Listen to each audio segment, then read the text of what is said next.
Today's guest is someone who spent over 20 years in the banking industry. And after 2 decades of working in corporate, he decided it was time to take the leap and work for himself. Jordan is the founder of Mountway Finance, a mortgage broking business built on trust, transparency, and a genuine care for his clients. What makes Jordan stand out isn't just his experience, it's his philosophy, that it's not just about the numbers, it's about the people. In this episode, we talk about his journey from the structure of big banking to the freedom of running his own business, what drives him to help others, and how he brings heart and humility to every deal. So, Jordan, how are you? Good. Nice to meet you. Yeah, you too. Thanks for coming on, mate. Appreciate it. Yeah, thank you for having me. First question I got for you is, if Karratha was an investment, what would it be? Well, this is a story of my life, I suppose. I mean, we accidentally arrived here. Oh, yeah? No real plan. And found it was a great place to raise kids. Nice. Personally for me, I started a job in banking up here, but went on to, start Mountway and build my business. And it's a great place to cut your teeth, try a few things, build your network. Yeah. Being remote has its challenges, but it also has its benefits in terms of you can build great friends, networks, support circles really well. So the investment really is, it's an investment in my family. Yep. This kind of upbringing, I come from Sydney. Oh, okay. Right. So, you just don't get that. And people will still talk about Karratha feeling like something out of the 70s. So people who say that have probably grown up in the cities in the east, Yeah. It hasn't been like that for decades. But, particularly where I am, in Dampier, kids ride their bikes all over the street. There's just droves of kids who hang out on the weekends, visiting your house, cleaning out your fridge, jumping in the pool, moving on somewhere else. Yeah, it's pretty fun. Yeah. Investment in the family. And for me, it's been a real great place to move from a job and to running my own business, which has a whole world of challenges and learning experience that you've got to go through. And I suppose the investment there is a fairly safe environment to do that. Yeah. Yeah. It's definitely that sort of, that town. Yeah. Yeah, absolutely. So what brought you to Karratha? So if I go back a few years, I met my wife, Marisa, through friends over in Sydney, but she had already flown the coop, if you like. She's a nurse and was doing some remote postings in Central Australia at the time. And I thought that was awesome, so many reasons to like this girl. Yeah. And anyway, so we kind of got talking, got together, and she had to go and do another post, this time Wongan Hills outside of Perth. And it wasn't long before I was pretty convinced that I had to join her and leave Sydney. But it didn't happen initially. I came over to Perth. I took a transfer with the bank job that I had, and started to really feel at home in Western Australia. There's a little bit even after that where I took a career change. It wasn't actually very good. I was a bit young and naive. What did you get into? Personal training. Oh, nice. That's good. Yeah. Fit guy. Oh, thank you. That's good. Yeah, well, I was doing heaps of running at the time, and I thought that the content enabled me to train better. Yeah. And then I had my qualifications, Cert 3, Cert 4. So I thought I'd just go into it. But it wasn't an easy path to take. So we decided to hit the bush again, taking roles with Marisa's job in nursing, country nursing. You get a pretty good gig. Yeah. Housing provided, lots of benefits, easy lifestyle. So we did that while the kids were young. We ended up in Derby for a little while. Oh, yeah. Which is pretty remote. And the happy medium there was when it was time for me to start working again in a bank job. We chose Karratha. Yep. I took a job here. She stepped out of the workforce for a little while. We had 3 by then. And, another kid arrived while in Karratha. Wow. It's slightly bigger than Derby, of course. Yeah. A little bit more going on. Yeah, more fun. More fun, absolutely. Yeah, there's more to do, and you're not so hemmed in by, crocodile-infested water and things like that. That's right. We settled here for quite a while. That's how we ended up. So what made you stay? Well, initially we loved the lifestyle. The kids were growing up; they loved it, and it was only after 2 years working for Westpac that I decided to leave the bank and start my business. Yep. And that really did put down some solid roots here because I had the business establish and grow here, and the net is cast a little wider nowadays, but that's still the home base. Yeah. Yeah. And so that kept us here for quite a long time. But we've, as I said, 4 kids. The youngest is still in year 4. So they're going through primary school and still in that stage of life where this is really great for them. Yeah. So that's what's great key. place to raise kids. Absolutely. Yeah. So how long have you been in finance for? 20 years. That's a long time. Yeah, I know. So you started to do personal training, and then will you have your cert in mortgage broking at the same time? Yeah. So I did that while I was working in the bank. Yeah. Just nights and weekends, and I suppose so. The thing that took me out of banking in the first place is there is this. You slip into these positions of trust, and people look to you for advice and things like that. I was doing business banking, like a sort of medium to large businesses, and these financial people within these businesses, and sometimes CEOs too, were talking to us a lot to get our advice. And steadily, the way banks have become geared is they kind of like prevent that kind of role from occurring because they're worried about the wrong thing being said, or maybe you're not, maybe your judgment's clouded when all you should be doing is assessing whether a loan should be allowed. And as a result, sort of the best part of the role was steadily diminished, and it sort of became much more corporate.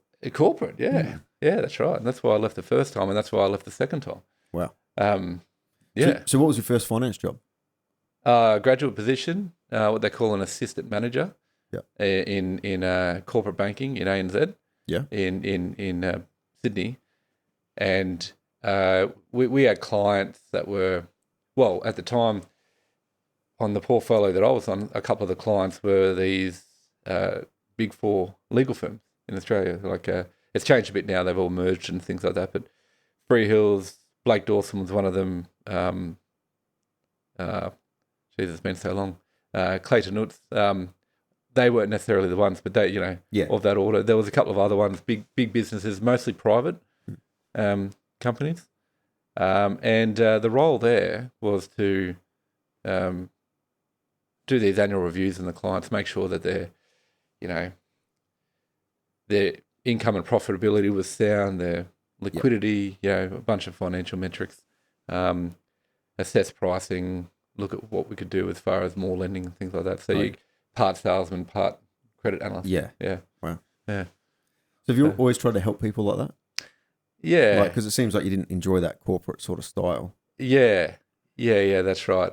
It really started to happen when I got to Perth, in fact. The corporate banking is, where I was, a little more sort of pinstripe suits and lunches and things like that. And that sounds good. It's good. It's some people thrive on that, and I've still got colleagues in the industry who just can't wait for their Friday afternoons and that kind of thing. And there is a part of that is being a trusted advisor, but it's also being, just having, a network of buddies and things like that. Yeah. But in Perth, there was, it was much more personal. Yeah. In fact, what I found in Perth is I was dealing now with similar sized businesses, but the founder and the founder's family. Oh, that's good. Yeah, and there's a bit more of that over here, I suppose. It's more mature over in Sydney, and over here you've got sort of more personal. Yeah, it's the word I want is like pioneer, like more of a pioneer. Well, I mean, that's at least a perspective coming from Sydney, and what I mean is I seem to come across these entrepreneurial people who had, in a single generation, started and grown quite significant businesses. Yeah. And it was much more personal at that point and enjoyable. Yeah. Yeah. So you're a bit of a pioneer yourself, starting a business. Yeah, I guess so. Yeah. How long's Mountway Finance been in business for? 7 years. That's good. Yeah. That's pretty good. Yeah, past the threshold. Yeah, exactly. Yeah. Yeah. So what's been some challenges like starting up when you first started? Well, so starting up, obviously you need to get yourself known. That's one of the big things. But thankfully, if you're not busy with work to do, then you can get out there and network, Yeah. So, and I had some 2 years of sort of runway there working for the bank. But it was during 2018. It was 2018. And at that time, we were only 3 years in the rear vision mirror from the massive downturn that came through Karratha. And, the banks were still really grim on this place. And in a lot of ways, we're still winding up bad loans. And I had the view that this place was, mothballed, write it off. You know what I mean? And so part of the reason for coming into Mountway was to give people better alternatives instead of just winding up, that kind of thing. But it also meant that there weren't many alternatives and the work was hard to get things approved. Yeah. So starting out, it was pretty hard. And look, that really hasn't gone away. If you compare this place to any urban environment, even something like Geraldton, they're a completely different set of policies that we all have to adhere to when it comes to getting loans. And it just means that there's less choice and less room to maneuver. Okay. Yeah. Yeah. So you want more room so you can sort of play with the banks a bit more. Well, absolutely. I mean, there's some of the policy settings really prevent things from happening, like the amount of money you can borrow against property. Some of the concessions that are made for people who have just changed jobs, for example, that are available in the city aren't available here, or at least I didn't know not that. for everyone. Well, I mean, it comes down to the number of lenders. If there's, over 100 lenders in the marketplace, you've probably got 30 that do business here. Yeah. So the ones that might have the policies that are flexible for any kind of situation, they're just simply not here. So you have to be sort of more mainstream to fit that bill. Yeah. You have to work with the bigger banks mostly because of that. Yeah. Mostly, yeah. Do you have a mortgage? Oh, yeah. You do? Yeah. What bank you with? Bank West. Bank West. Oh, yeah, no. Jeez. Yeah. I lie. I beg your pardon. Oh, that's all right. It was last year I changed over to CBA. Okay. Oh, did you? Yeah. How often do you review your own mortgage? Well, yeah, not enough. This is like that's fun. Yeah, this is like the mechanic. His car doesn't run. Exactly. Yeah. I spend all my time doing helping other people. Yeah, that's right. But no, look, to be honest, I've focused heavily on just simply paying it off. Yeah. And almost all the way there. That's good. But the rate, I could get better. Yeah, for sure. Yeah. I just have to go through the process. Yeah. How do you explain to me and the viewers that process? Like, are you just calling up each bank and going, hey, I need a better rate? What can you do? Like, how does that work? Yeah, fair enough. It depends on what you need. Some people come to me and they've got great income. They've got a 20% or a 30% deposit in some cases. Great credit. Real easy to work with and have the maximum amount of choice. And that really is about a price game, playing off the banks to get the best price for that person, because it's I don't have to try and slot them into a particular place where it's going to work for them. Yeah. But there are challenges. Some people who are self-employed, for example, maybe they haven't done a full 2 years. Maybe the first year doesn't look so good, but the second year looks really good. Maybe some trouble credit in the past, maybe a 5% deposit instead of 20%, all those sort of things throw into the mix. And the more you have, the more tricky it gets. And so in those situations, it's really about navigating. I mean, it's up here, but there's AI tools now that you can use too to query different banks to find out where the policies get. It can get a bit nuanced to find the right fit. But the idea there is to find the place where approval is most likely to be given for the loan that they want. There's no sort of going, well, look, I need 500,000 to buy this house. And I say, I can get you 400 with this bank because I didn't try the rest of them. Oh yeah. You know, are you right with that? Like, Yeah. so if I can find the 500 with a bank that will approve that loan, then That's what you got to do. yeah, Yeah. that's more the craft, I think. Yeah. Yeah. Oh wow. So why do you love what you do? Well, for starters, I mean that outcome when it arrives is really great. Positive. Yeah, positive. And you know, I mean, that is, for example, a more tricky scenario. But you know, the client often knows that it's tricky. Yeah. And therefore is so appreciative. And that's what it's all about, you know. But you know, along the way there is heaps of scope to enhance people's lives with kind of like wealth outcomes, I suppose. I mean, I'm not a financial planner. It's a whole different set of accreditation, that kind of thing. But what I can say is, you know, like you've got, for example, a customer I'm looking at, you know, loans across 4 different banks, heaps of equity, but it's not utilised. They're on a good income. So I'm like, you know, you can actually consolidate this. I can bring your overall rate down. I can give you additional lending capacity. I know that you don't necessarily need it. Yeah. But if you were to take that to a financial planner, they might tell you that you can go out and find a better return on those borrowed monies, so the extra money that you can pull out of your equity, than the 5.5% that you're paying. Yeah. You know, so, and this, or you know, put it in super and take that tax benefit. You know, and so once you start to bring in this sort of discussion and even other professionals who are advising, you really create great outcomes. One of the best ones that I was involved with involved some people selling a business, and in doing so, they were going to get all this money, and they wanted to push it into their family trust and their super, and at the same time, they had to get this commercial property, which the business operated from, also into that trust. And there was all kinds of like capital gains and stamp duty implications involved. The advisors largely handled that, but we had to ensure that the approvals were set up in the self-managed super fund and in the family trust to kind of like move properties and debts to kind of shift it. Yeah. Yeah. And as a result, they walked away with almost no debt in the personal names. Sorry, the debt was in the family trust. Fully positively geared, and then, you know, all this tax benefit and loans, you know, held in the self-managed super fund. So essentially they went into early retirement and good outcome. Yeah, early retirement without even accessing super. They're just pulling money off property. That's awesome. Yeah. That's great. Yeah, that was really cool. Yeah. So obviously we can't give any investment advice or anything like that. We're not planners and don't intend to be. Like you're saying, different accreditation. I should have said that. No, I mean, none of this is financial advice. It's general in nature, as they say. That's right. Yeah. Just a discussion.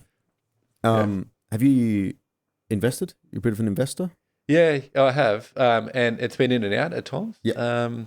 I had a reasonable share portfolio for a while there. Nice. Yeah. That's good. And I pushed some extra money into super. Yep. Of late, a lot of what I've been earning, I've been putting back into the business because I have some big plans. Good. And that's good. We like big plans. Yeah. Maybe a new office? Your office is great. I love where your office is. Thank you very much. It's in the business hub, for those who don't know. Check it out. Come in. Great artwork. That's right. Also an art gallery. Yes, also an art gallery. Walk-ins are welcomed, even just to view the art. Yeah. It's all local and all for sale. Commission goes to local charity. Perfect. Yeah. That's what we love. Yeah. So no money made on the art, but certainly I love you in the office to walk around, have a chat and absolutely have a gander. Yeah. Yeah. Oh, that's great. So what's been your best investment? If you just, throw it out. Yeah. Yeah. Because you bought a few houses, I'm assuming, if you're a mortgage broker? Yeah. Does that go hand in hand? Like buying houses, like property and mortgage broking, or is it? What does go hand in hand is seeing a lot of different strategies. Yeah. And in my case, I've chosen to invest a large amount into my own business. All right. So, I mean, imagine investing in shares is investing in businesses anyway. Exactly. You just get a small amount of it and you let someone else, beg your pardon, you let someone else run the business for you. When I say investing in business, it's taking that profit that I might otherwise spend on a holiday. Marketing that's right. Yeah. No, that's right. Yeah, a holiday or a boat or something, but or putting in the shares. Instead, I put it into marketing and put it into building my team, put into building the process so that we can get bigger, we can get better, and one day I will hopefully either, passively operate the business or sell it for a profit. Yeah, yeah, that's good. Yeah, That's what you wanted to do for a business. Yeah, I think it's for business owners. By the way, I do with the background in business, I do a lot of business lending. For business owners, it is really the big ultimate prize because it's fairly full on through the process. You're always essentially the last person to turn off the lights and ultimately responsible to your family, to your employees. And sometimes you fall a fair bit. So if you can get that big payoff at the end of the day, that's the idea. That's what it's for. Yeah. Spend more time with the family. Absolutely. And the kids. A lot of kids. Yeah. Oh, sorry, keep going. Yeah. Oh, no, just say. So I haven't done as much investing as you might think, but I certainly have I've seen a lot of strategies. Yeah. Yeah. What's your favourite? What do you have? Again, not advice. Okay. So personal. This is your personal. My favourite. So look, the big difference between a business owner and a person on salary is the business owner.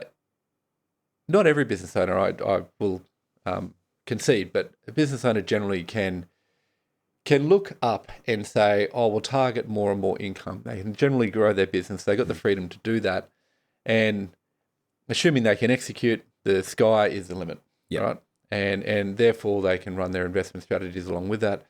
And, so really they're only limited by their own creativity and hard work. Yeah. Right. On salary, it's a bit harder because you might have a cap or at least something you can't control as readily. The only way to sort of move up through those scales is to seek promotion, maybe seek other jobs that'll go up. And even that might reach a limit. For example, if you want to move into a C position, you really have to sacrifice a large part of your life. Yeah. A lot of people don't want to do that. Yeah. So when I see people on salaries coming through looking to grow their wealth, they really do a great job of leveraging their income to get into property and then doing that again and again. Yeah, to expand. Yeah, that's right. And I say leveraging your income because that's exactly what borrowing is. Yeah. You tell the bank that I'm going to earn this much money for 30 years into the future, and they say on that basis we will lend you what we're lending you. Yeah. So you're banking your future income.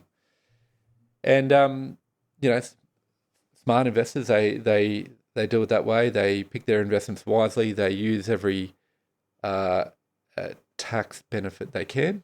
That's definitely part of the game. Absolutely. Tax. Yeah. Everyone hates tax. I know. I hate tax. Yeah. And the difference even between 45 cents in the dollar and 30 cents in the dollar is a lot. It's a lot. It's heaps. Yeah. It's a lot of money. Yeah, absolutely. So, I've seen some real great strategies from people on salary who are otherwise sort of somewhat constrained in their earning capacity, but they use the system to create great outcomes. They basically build a bit of a legacy for themselves where they've got a portfolio, they're paying off loans, and they're going to get to a point where not only do they have great capital growth, but they've got great income coming in. Yeah. Yeah. Off of it. Yeah. So what does success look like to you? Oh, for me personally, it is, I do want to grow this business. I've got some really big ambitions, and that's one part of my success. Why is that important? It's kind of more because I chose a path and I want to make sure that I see it all the way through. Awesome. That's good. Because there's been so many times where I've considered maybe I should just go back to banking. It would be easier. Yeah. I'd probably have to feel like I've sold my soul, but it would be easier. Yeah. And a lot of people do that. Yeah. And there's nothing wrong with it. There's nothing wrong with it. It's just personal choice. Yeah. So I want to do it. And it's gotten to the point now where my oldest son, he's 14. He's so, I think he's proud. That's good. I'd like to say he's proud. Yeah.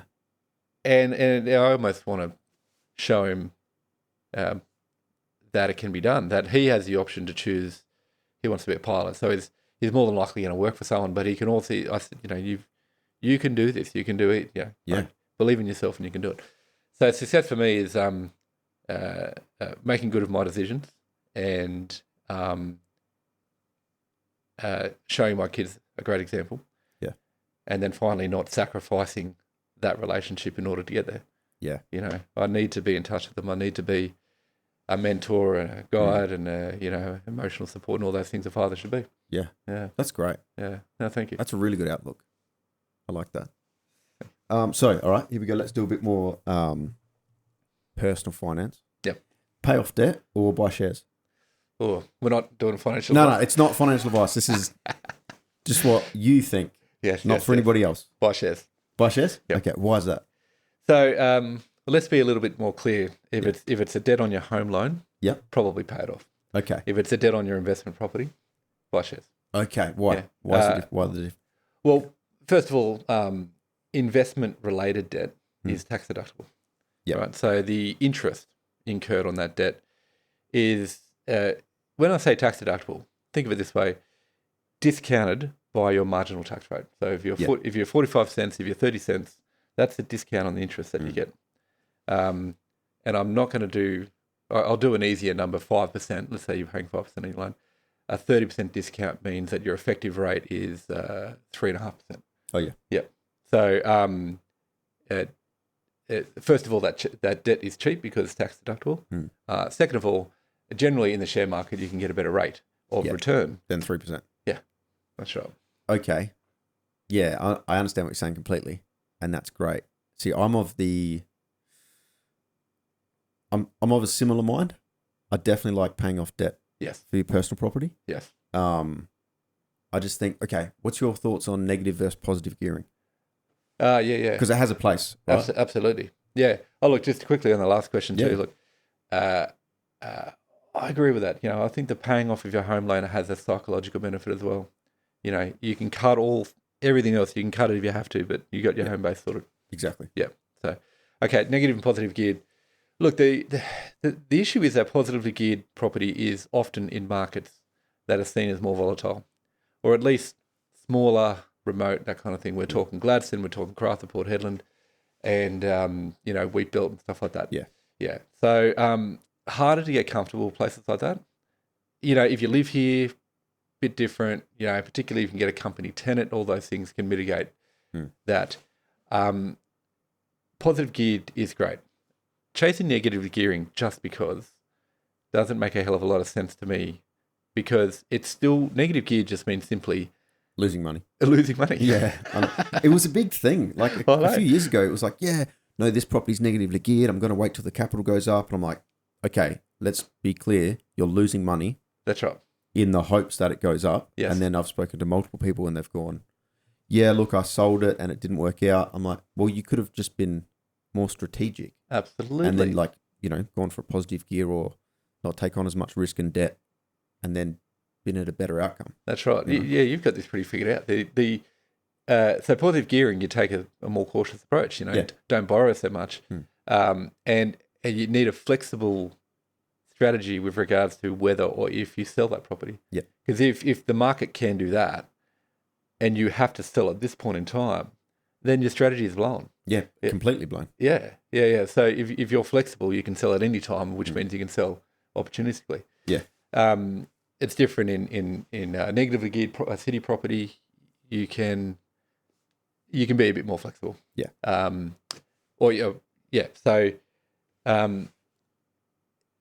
the other thing with positively gearing, if you're going to sort of lump it all in one place, you know, like you're going to buy 7 properties in Karratha, you know, again, more risk. Yeah, more risk. Therefore, more flexibility. More flexibility needed, as well as more caution. You know, that kind of thing. I mentioned clever property investors. They do pad out their portfolio with, you know, some positive geared, some negatively geared property. If you just go negatively geared all the time, you will cap your lending capacity pretty quickly. Yeah. So you bring. Sorry, I'll touch on that. Why is that? Because you can't pull as much equity out, or is there just the bank sees it as more risk? Yeah, well, it's income based.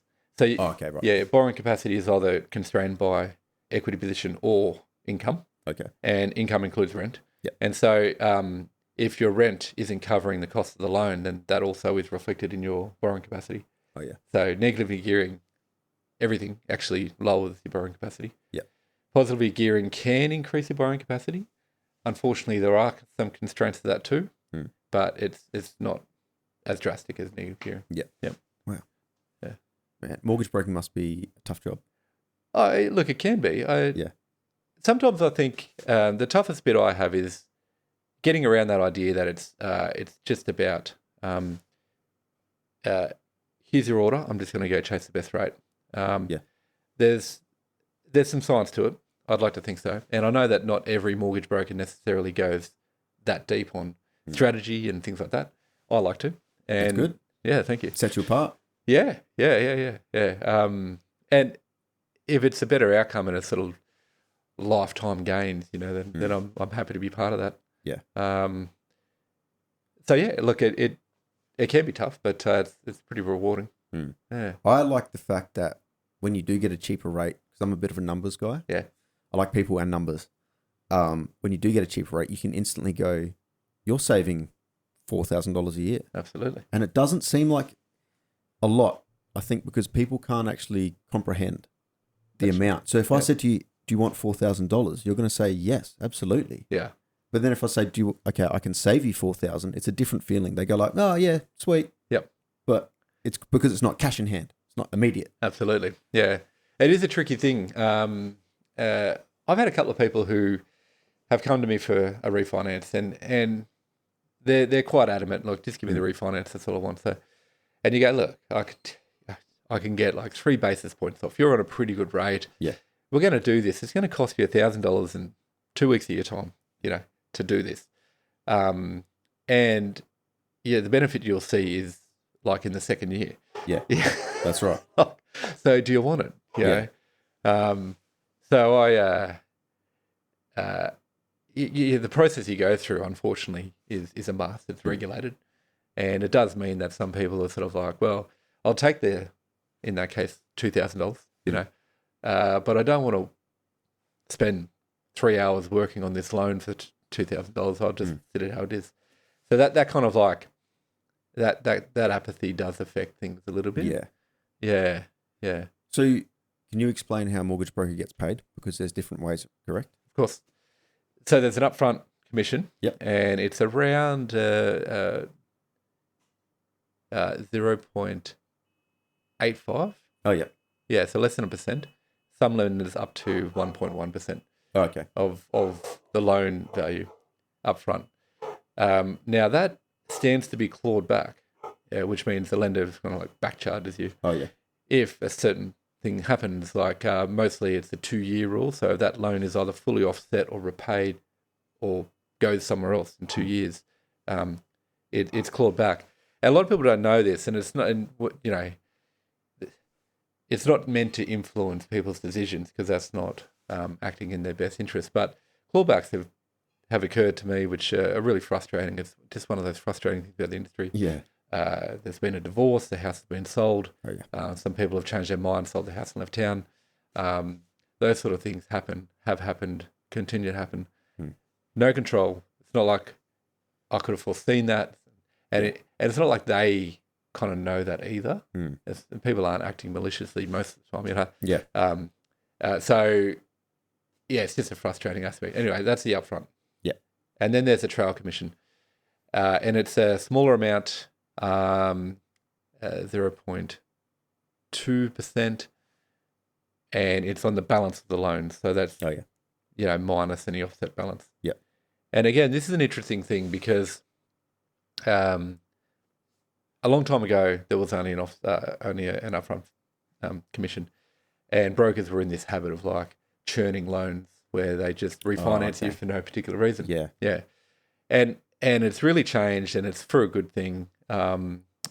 It's the regulation has changed in the industry to weed out the bad apples. But what's occurred is trail commission it keeps the broker incentivized to look after you for longer and not just churn for no reason. Yeah.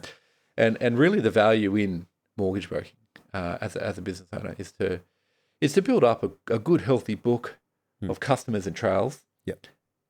Not by keeping people borrowing. I think that is an underhanded. That was going to be my next question. Yeah. So that's like not the way to do it. Like, hey, I'm going to put you on an interest-only loan. Trust me, it's the way to go. Yeah. Like, because that does happen. Yeah, absolutely. It does. Yeah. Or saying, look, it would be better if you didn't put that money in offset. That isn't working for the client. Yeah. And what I think is a better way to work for the client is to say, did you know you've got equity and borrowing capacity? And if you were so inclined, you could extend your wealth generation. You could extend your, your portfolio. Get some advice if you want to, but you've got that capacity. Come and talk to me when you're ready. Yeah. Options there. Yeah. See, I think the best way. I mean, I'm not a mortgage broker, right? So correct me if I'm wrong, but for people, if you're genuinely looking out for them and going like, I want you to pay off your your home that you live in, and do that because it benefits you, and you come from a place of care, because it's genuine, and it is. Yeah, I can tell. Yeah, thank you. Then they're going to go, oh, well, when we get an investment property, or if we want to use some equity, they're going to go, Jordan's the guy. Thank you. He's the man. Absolutely. Well, I want that. Yeah. Lifelong journey, if possible. Yeah. I've got some great people that I've done first home purchases for recently, and it's awesome relationships. Like, they need to ask you about everything. What's this contract of sale? How do I fill it in? Do I need a settlement agent? Yes, you do. Here's a settlement agent I can refer you to. Yeah. Here's how it works. This is what to expect on settlement day. All that sort of stuff. But the benefit there is so good. I mean, you see these couples come in a couple of years later. They're more sure of themselves. They know what they want. You're like, maybe a baby's with them this time. Yeah. And you're like, oh, this is cool. Yeah. You're with them for like a lifelong journey. That's the idea. Because, most people pay off their house in 30 years or something. A lot. 10 to 15. 10 to 15? Yeah. Is it? Yeah. Wow, that's good. I paid off the house in 2 years. Wow. Yeah, but That's it was a cool. slog. Yeah. It was an absolute slog. And now we have a mortgage on this property. But we've just leveraged and bought another one. Yeah. Well, that's the benefit of paying it off, I suppose. Yeah. Well, no, like 30 years is the standard term. Yeah. But 10 to 15 is the standard actual payoff. That's really good. I thought it was longer. I thought it was like 21 or something. No. That's good. 10 to 15 isn't that long in the grand scheme of your life. Yeah. Yeah, there's a good reason for it. The way loans are assessed adds in a lot of buffer. Okay. Right. So you can only get your loan approved if your buffer is fairly substantial. At a minimum, you're assessed at 3% higher than what you actually pay. And then there's buffers brought in for rental income and different types of casual allowances over time, that kind of stuff. So where you actually sit in your, how much of your money falls into savings at the end of the month, is assessed at a much more conservative level by the bank. Yeah, it would be. So whilst you need a 30-year term to make that assessment work, people are well capable of paying it off in 15 years. Yeah. Do you tend to push towards the 30 years, or you like to lower it down? Yeah, I do. And there's a reason for that. Yeah. I'll say with an asterisk because if I sense that people are not very disciplined with money, I'll have that conversation openly with them, I'll say maybe you need a more harder control, forced savings, if you like. Forced savings, yeah. I like that. Which is a shorter loan term and therefore a bigger repayment. Yeah. But the 30-year term gives the ultimate flexibility. Yeah. Let's say you have an injury and you can't go to work, time off work, that kind of thing. Something unexpected happens. Maybe a tree falls in your house and it's not insured. I don't know. Having buffers built in are really important. See, if you've got a higher repayment because you chose a lower term and you meet that minimum every month, you've got no redraw. Yeah. But if you've got a lower repayment and you're easily meeting a sort of a 15-year level repayment, so a couple of $1,000 extra a month, that sits in your redraw or your offset. It's your rainy day fund. Yeah. And you can even afford to step back on your monthly repayments. So you've got all that buffer built in for whatever the next 15 years might hold. Yeah, that's good. Yeah. Eventualities. Because they do come up. Yes. Yeah. What's your thoughts on lender's mortgage insurance? It's a good thing. I think it's a little bit of a piss take because there's only two in the country. What do you mean? There is only two insurers that provide lenders mortgage insurance. Really? Yeah. I didn't know that. Yeah. That's why, like, it comes to you in terms of not much price competition. Essentially, the quotes are exactly the same. Yeah. Yeah. And it comes to you in terms of the insurers are actually a second layer of approval. So they have policies. Oh, yeah. And the banks have their own policies. And therefore, when you go into the LMI space, you haven't really got the bank's policies. You got their policies. Yeah. And so you got two options. Yeah. That's tricky. Yeah. I hate it. I think because a lot of people don't know it's not for you. It's not for your benefit. Oh, no. It's for them. It's lender's mortgage insurance. I go out of my way to tell them that. Yeah. It's not like my insurance for if I can't pay this house, it's for them. Yeah. So, and you pay that. Yeah, you pay that. Which is crazy. It's like someone else paying my own home insurance. Yes. Yeah, Yeah. It's it's pretty shocking. I mean, it's interesting because I see a lot of people who do the sums even themselves and then sort of say, well, it's going to cost me more than the 15,000, 20,000 to pay that policy than to wait and get into the market later. Yeah. It's like...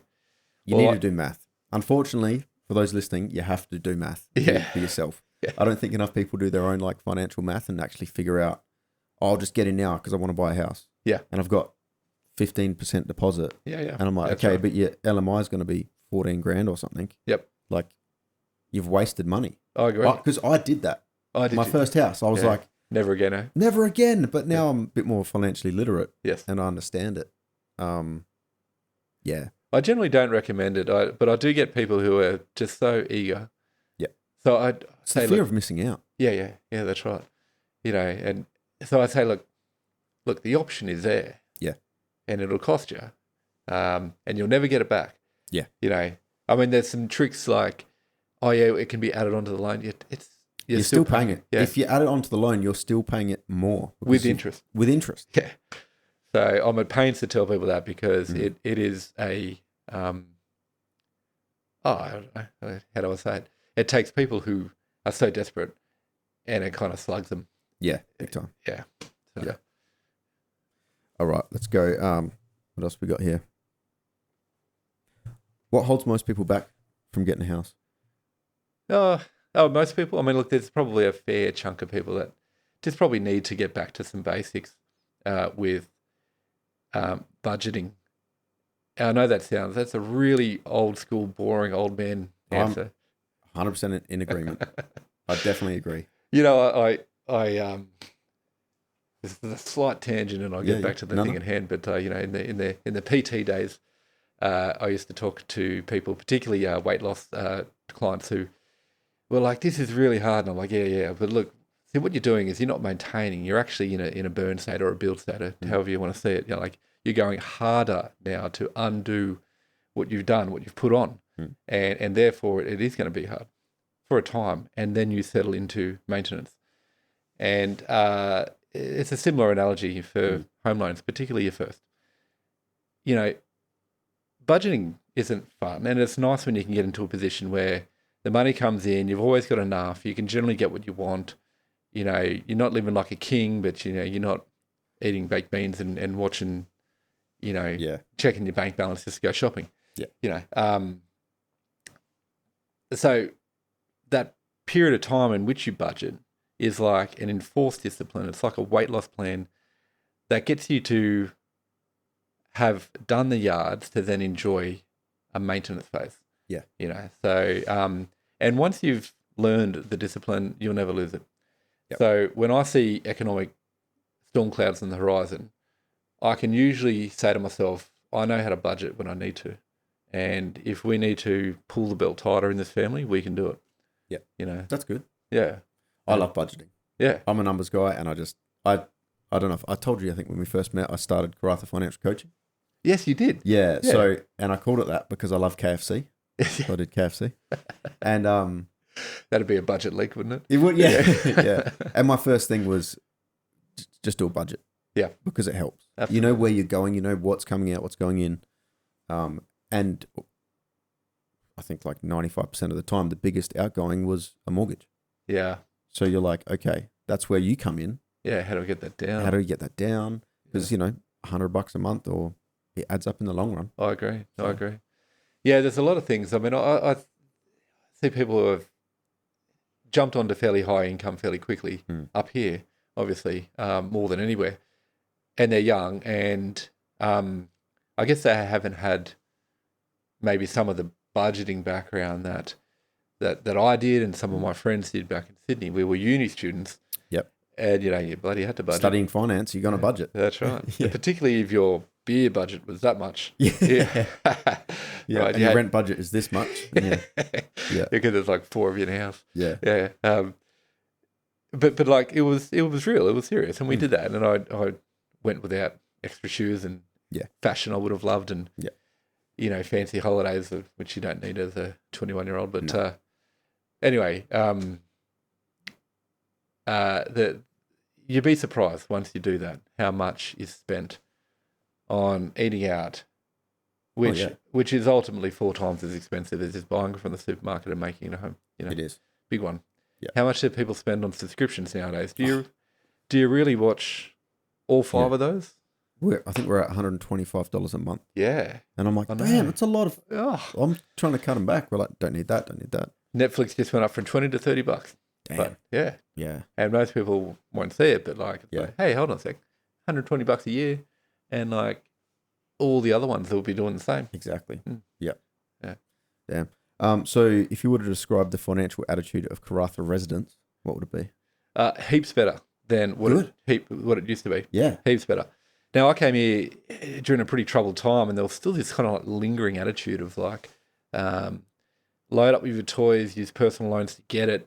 I remember those days. Yeah, banks should lend to me. And people were quite offended when it all stopped. Yeah. There's been a real maturing of that. Some of the attitude is still there. I do see the odd client who's kind of like, it's like, mate, what are you doing? Did you need all of this stuff? Did you need to borrow money? You're on 180 grand a year. Don't do that. Yeah. Less and less. And I see people now focusing on their investment strategies, building a base, thinking about their family. Maybe it's just the general age has lifted a little in Karratha, perhaps. I don't know. Oh, yeah. The financial attitude is focused, hungry, and more responsible than ever before. That's awesome. Yeah. That's good. That's right. Yeah. It's cool. And I do see a lot of people who are prepared to lay down roots as well. Yeah. Yeah. That's good. That is good. Great for the town. Great for the town. Absolutely. Yeah. More residents is better. Yeah. More community. Absolutely. Yeah. I agree. So you work with a few businesses in town? I do. Quite business heavy? Or Uh, are you more residential? It's about 40% of the business is business lending. Yep. Residential is everywhere. Yeah, obviously everyone's buying a house to live in at least. But more to the point, what happens with business lending is you particularly small business, you're working with the entire portfolio, I suppose. Yeah, the entire family plan in the business and in their personal life. So mortgages is kind of like taken up within that space as well. Yeah. And they are different beasts. Housing, mortgages, much more regulated. You really have to play ball with the banks. Pardon me. Business lending is flexible. You sort of state your case. You provide mitigants as to why it should happen. Yeah. And you can much more relationship based. So it's who you know within the bank. Sometimes you get more done. Yeah. So you have to hand over like profit and loss, all the stuff. Yeah, Make absolutely. sure Sometimes you're modelling future outcome to forecast. Okay. Yep. And how you structure debt is very different. So, short-term related debt is usually just to pay the bills as they come up while you're waiting for people to pay you. It's what we call working capital. Oh, yeah. And whether you put that there or whether you put it in term debt, which is paid off like a home loan, creates very different outcomes. It's an interesting space because you can get your numbers creativity fly a little bit more. Yep. Yeah. Creative with the numbers. Yeah. That's good. Yeah, you can be. Do you have, or do you think a business should have some, how do I phrase it?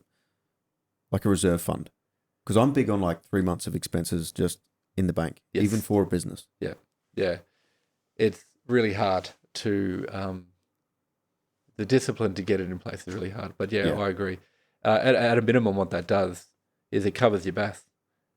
Well, 3 months of expenses would be more than your BAS, I presume, but like, many don't even have that. So BAS comes up and it hits them every time, and it's the trouble. So getting out in front is really important.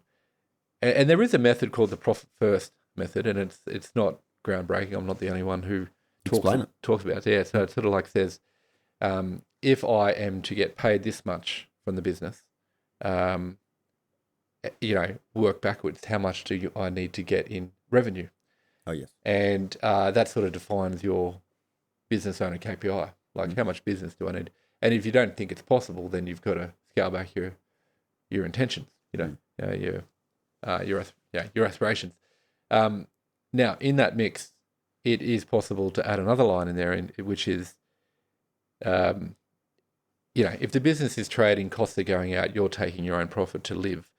Essentially, you're pulling all the money out off the table, and then this sort of rolls the ball again. Nothing is retained in the business as a buffer.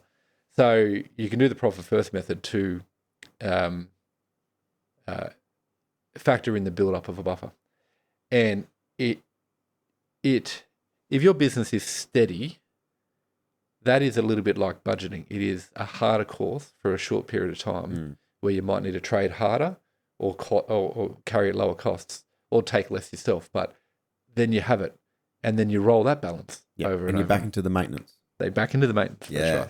That's right. The trickier of your business is growing because you actually need to scale with it. Scale with it. Yeah, that's right. So then how do you work out like where your sweet spot is? You know what I mean? Because if your business is we all want continuous growth, but you just base it off expenses and go, this is about it. Yeah, I think a good finance person in your business, starting with your bookkeeper, is an absolute must. So the bookkeeper is obviously putting the numbers into the right boxes so you can see what's going on. But then you actually need to look at that and interpret that. And there's good and there's great ways to do that. Great ways would be over a scale of months, looking at your plot diagrams to see where the trends are going. You want to see certain things moving in sync. If your income is going up, or if your income is steady, you want to see costs at least steady or going down. That is do that for the camera. Yeah, that's even better. But what they call the closing jaws is the worst outcome, increasing costs, lowering. Low income. Yeah, that's right. So you got to keep a real firm hold on that, and that's going to come from a couple of things. So the bookkeeper is timely delivery of information, and if they're a crack bookkeeper, they will actually have that chat with you. Sometimes accountants can have that chat with you. Sometimes, if you put in place just a financial person in your business, and I've done this for people on consulting basis, I can take the accounting information and have that chat. And then you've got to have, the business owner's got to have the time and care. Yeah. And I'm, as I mentioned, I probably don't put as much time and care into my own finances as I do other people's.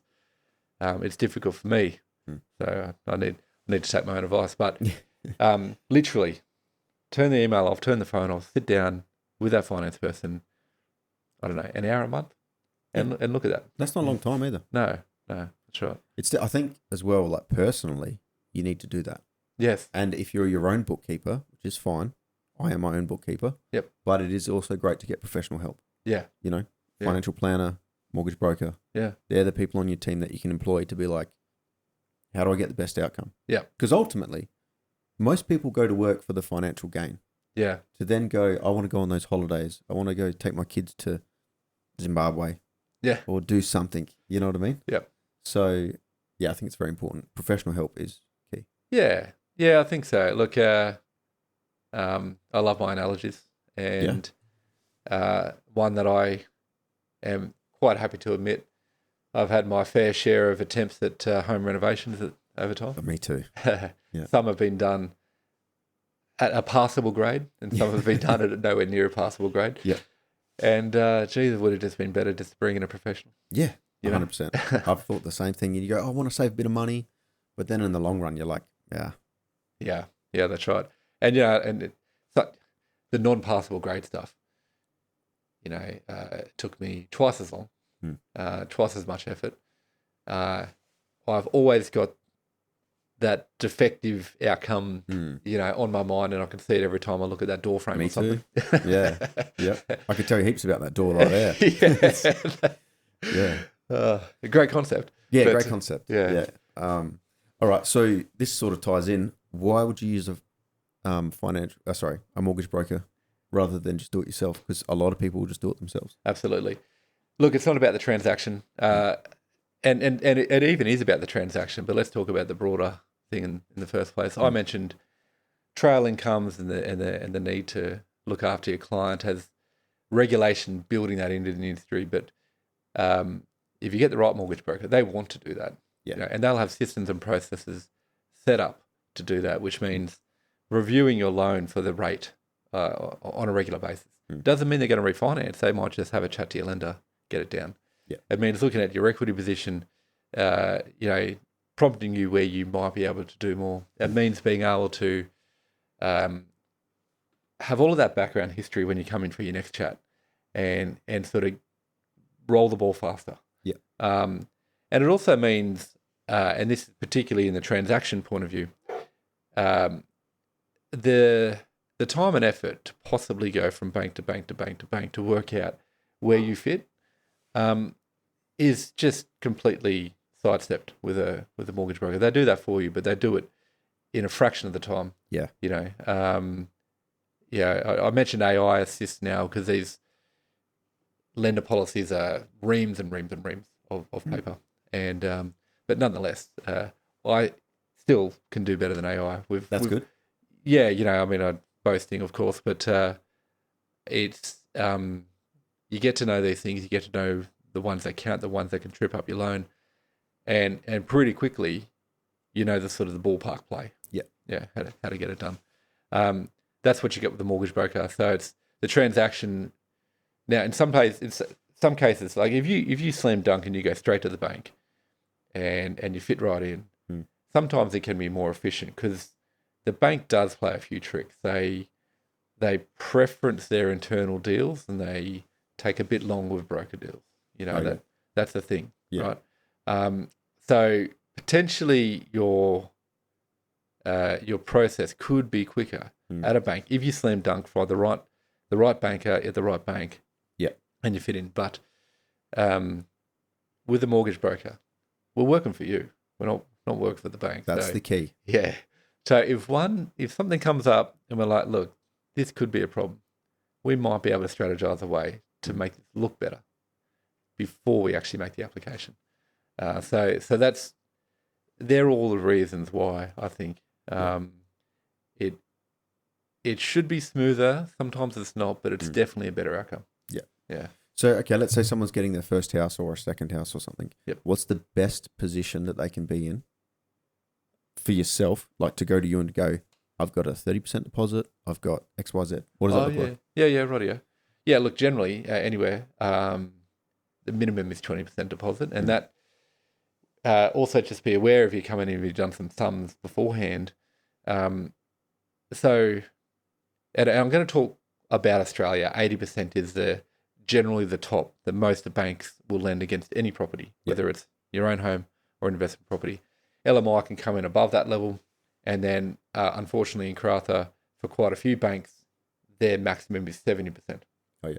But let's talk about the 80% generally across the country. When you talk about equity that you can draw in, you can draw up to 80% of your property value. So if you've got easy numbers, $500,000 house, you can draw up to $400,000 on that house. And if you currently owe $300,000, the equity you can pull to push into another purchase is $100,000. Yep. So expectations are probably pretty important. Like that's one thing.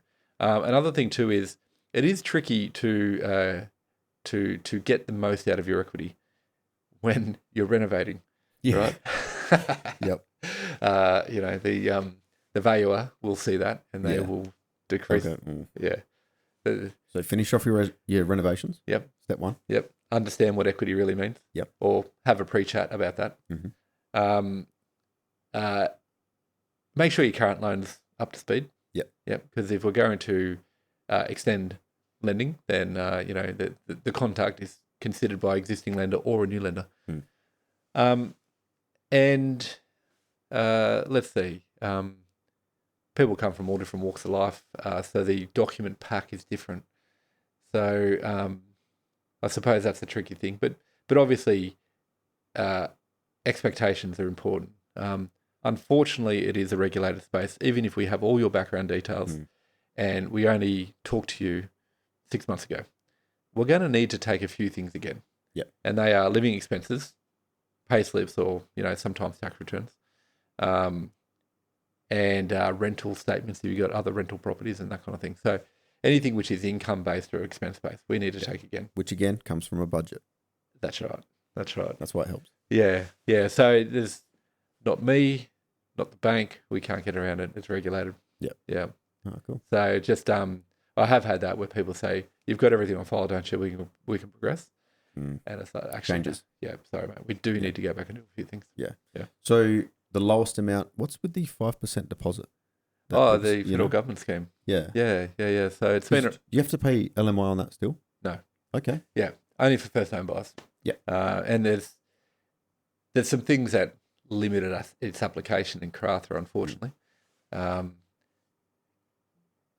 I'll get onto something in a minute I think you might find interesting, but the way it works, it's been around for a while. It was called something different under the previous government. But basically what it means is the federal government will guarantee the bank 15% of the loan value. And that way the bank can assess it like it's an 80% loan. Okay. Right. And therefore you don't pay LMI as a borrower, and you also get an interest rate that reflects that 80% level. Oh, great. Because the other thing to note about LMI loans is not only do you pay the fee, but you also pay a higher rate. Exactly. Yeah. So great for first home buyers. Up until the 1st of October, this scheme was limited by both purchase price and it was means tested. So if you had income over a certain level, you couldn't access the scheme. Now that there was a third consideration, which was that there was only so many positions given away every year. Wow. Yeah. That sucks. Yeah, it sucks. It should be free for all. Yes, it is now. Yeah. That's right. So all of the conditions except the price caps on the purchase price caps were taken away. Okay. Much more easy to access. What's that cap? 750? It differs around the country. Okay. In Karratha, it's 600. Oh, Not much. Not much. No, it's ridiculous.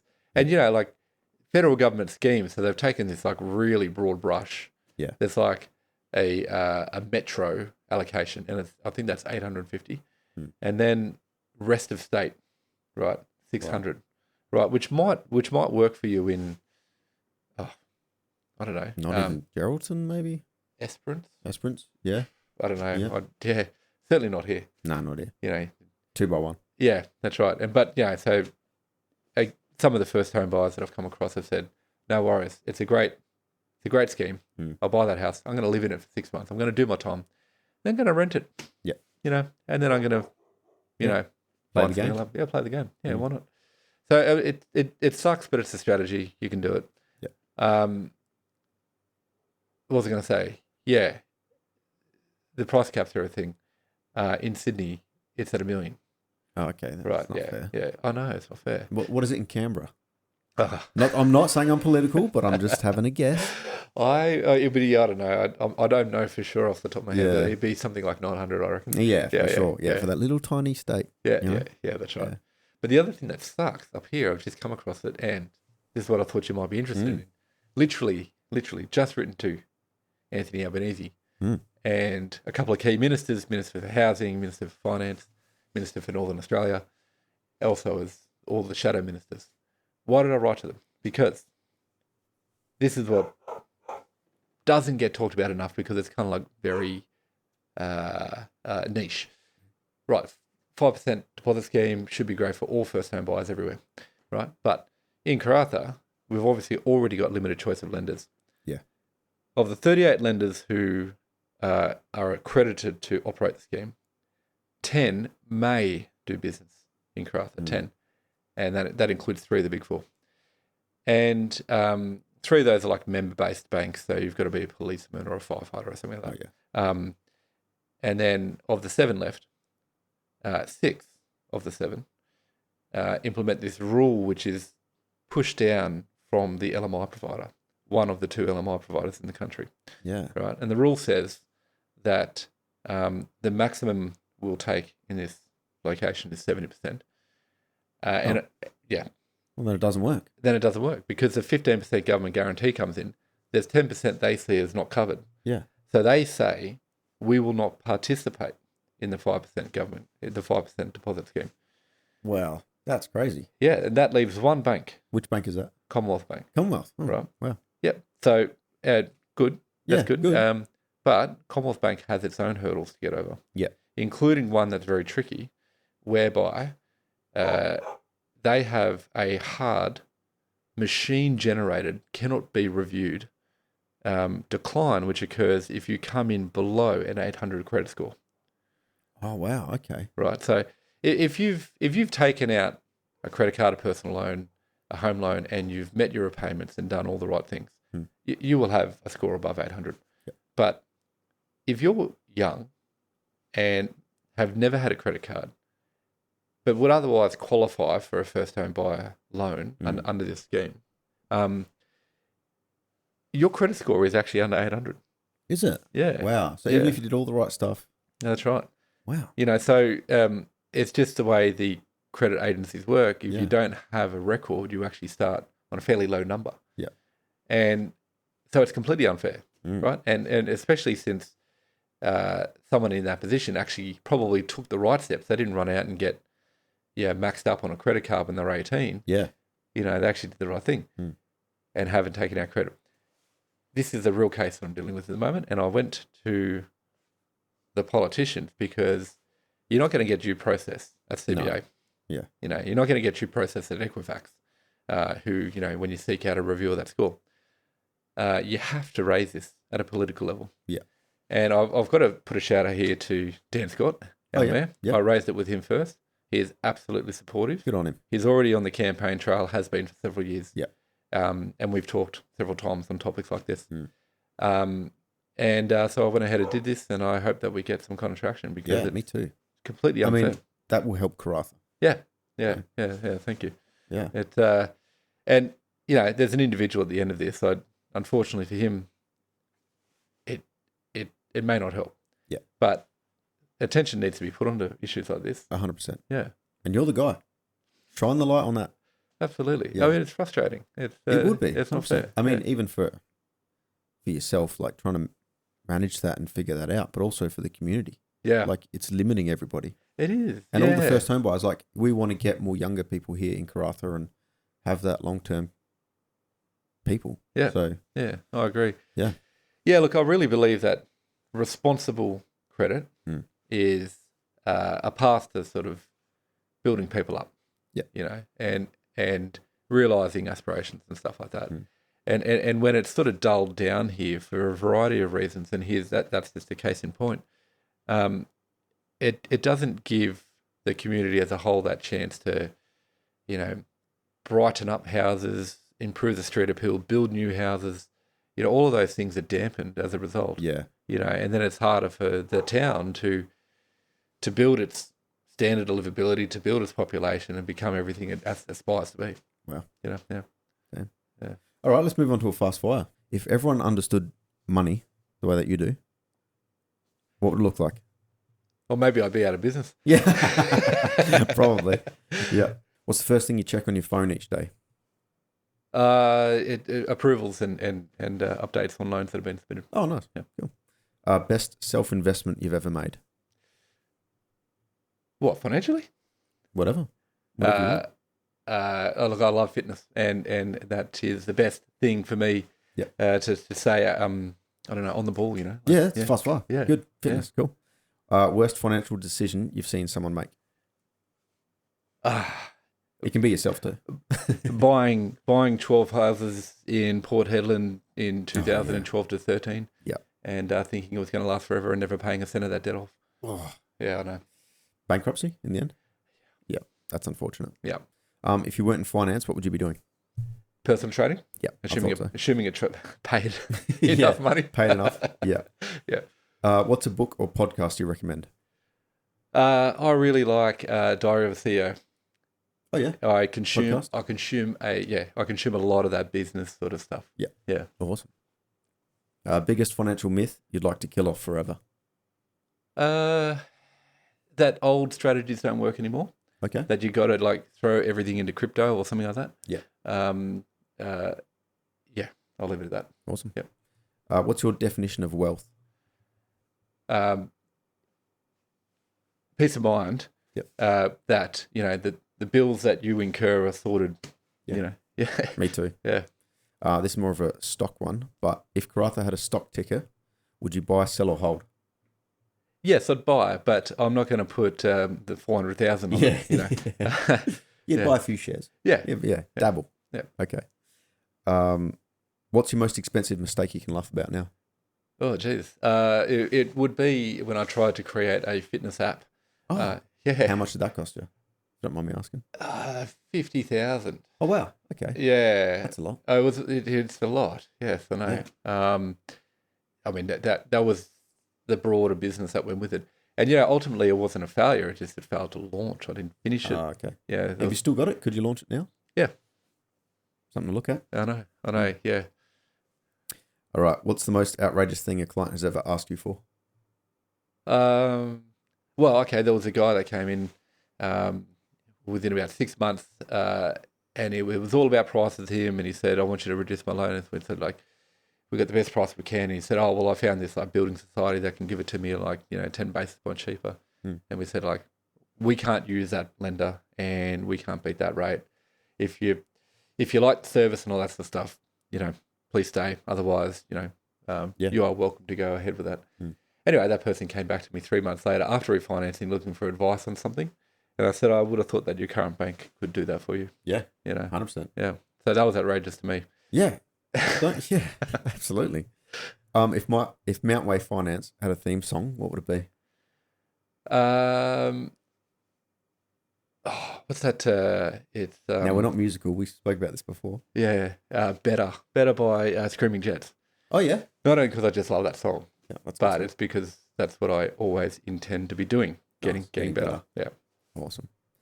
All right, you just won $10 million. What's your first purchase? It is a house. I mean, that's pretty boring. Most people say a house. Right. It's the house I want. Yeah. Which is on a piece of land. And it's probably only about a $2 million sum out of that. So that's pretty good. It's the rest, not the rest, maybe a substantial portion of the rest is going into various shares and things like that. All right, what's your most outrageous purchase then? Something that you're just like, I want that. That's really cool. Oh, imaginary purchase? Yeah. A plane. A plane? Oh, so your son could do piloting? Absolutely. So he's actually in high school on a aviation specialty. Great. Yeah. That's awesome. And I'm like, oh, that's unreal. So you're going to be flying one day. I want to be flying with you. Yeah. Absolutely. Cool.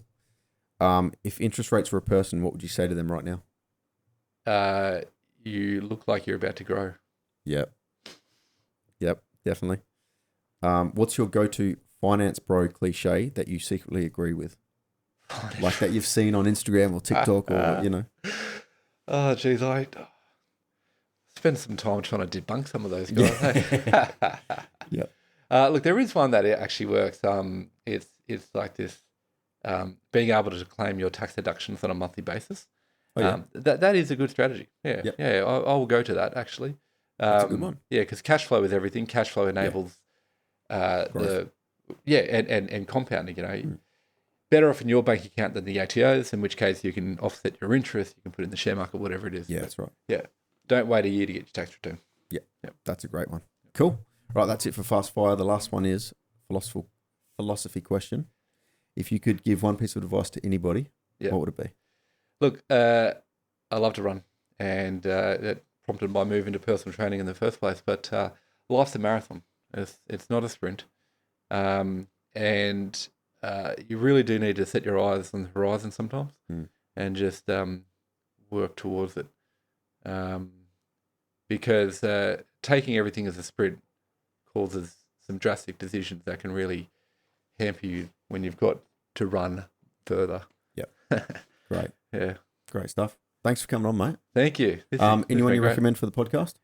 I might throw my mate Jamie McKenna forward. Oh, yeah? He's a real interesting fellow. He runs the Mel Cleaning. Been in town for a long time.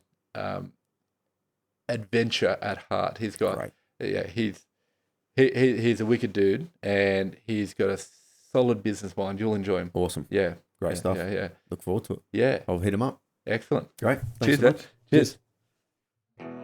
That's a wrap on my chat with Jordan from Mountway Finance, the bloke who's turned 2 decades of banking into his own business built on people and not paperwork.